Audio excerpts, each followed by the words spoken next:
We had the concrete fence walls outside our house repainted with pure white recently, and my mother had this idea of having me paint a mural outside of my own design.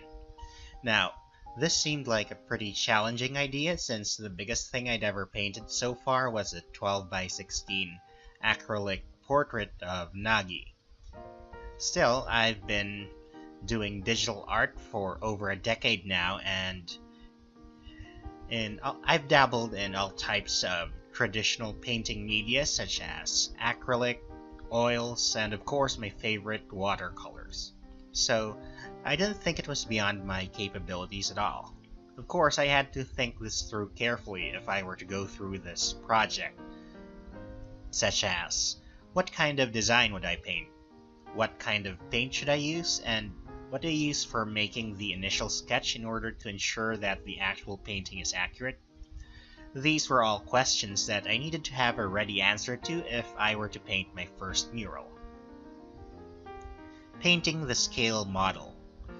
To ensure that I had a handy reference to paint from, I first painted this 9 by 12 watercolor version of what would become the mural. Since I didn't bother with taking the measurements of the wall I'd be painting on, I wasn't planning on using the grid method for painting the actual mural.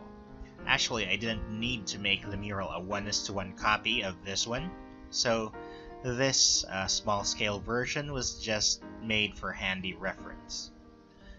Day 1, starting with chalk. So to start off with, I wanted to be able to freely sketch things, so I used chalk, like the kind of chalk that teachers would use on a blackboard. I did some initial testing on the surface first to make sure that I could easily erase the chalk, but that it would actually stay for a while without flaking off, even if I were to leave it overnight. I started with a basic sketch of Hayate and Nagi. After that, I decided to paint Nagi's outlines with black first. I thought about using colored outlines like I usually do with my watercolor works, but then I reconsidered since this is a mural and I need the colors to stand out at a glance and be more intense. I managed to color most of Nagi's hair and even her red vest from the ending of the manga for this first day.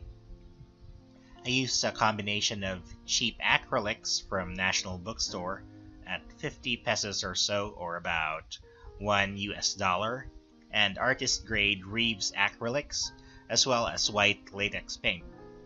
I just used ordinary water to thin out the paints, which worked okay for me. At some point, some neighborhood kids came by to watch me paint and asked me if they could grab some of the bougainvillea flowers from the house. I let them in the front gate and hacked a few of the flowers off for them. They were doing this for the Flores de Mayo, which is an annual Catholic ritual here where kids offer flowers to the church for the Virgin Mary in exchange for candies and other goodies. Sort of like trick-or-treat, except on a daily basis. Anyway, day 2, finishing up. So for the second day, I finished coloring Nagi and then quickly went to work on rendering Hayate. Fortunately, the chalk actually held up from yesterday, so I could still see the original outlines. It went a bit faster this time since I'd gotten used to painting in this scale quite a bit from yesterday. I also managed to finish the background after getting Hayate done quickly, but there was one problem. The hand dilemma. I know many artists like to complain about how hard hands are to draw, but personally I've never had a problem with them. Until now. I didn't realize it until I took a picture with the neighborhood kids from the day before, but the hands in the finished mural were in an impossible position and their thumbs were in the wrong places altogether. Naturally, this haunted me in my sleep. Fixing things. Fortunately, titanium white solves everything, and I had a good tube of Sakura Koi acrylic titanium white left. I quickly erased the previous day's blender the first thing in the morning on day 3, and after that I just let it dry for a few minutes, and then proceeded to add the varnish, after repainting it of course. And finally, it was done, my very first mural. I have to say I'm quite proud of it. The hands are still a little bit awkward, but they're none too noticeable. and they're not exactly in an impossible position now. I don't think I'll be going back to fix this. Another one. Since then, I've finished another mural on another span of white wall right next to the Hayanagi painting. This one just took me under 2 hours to finish. This is Killua from Hunter x Hunter, as requested by my niece from Canada.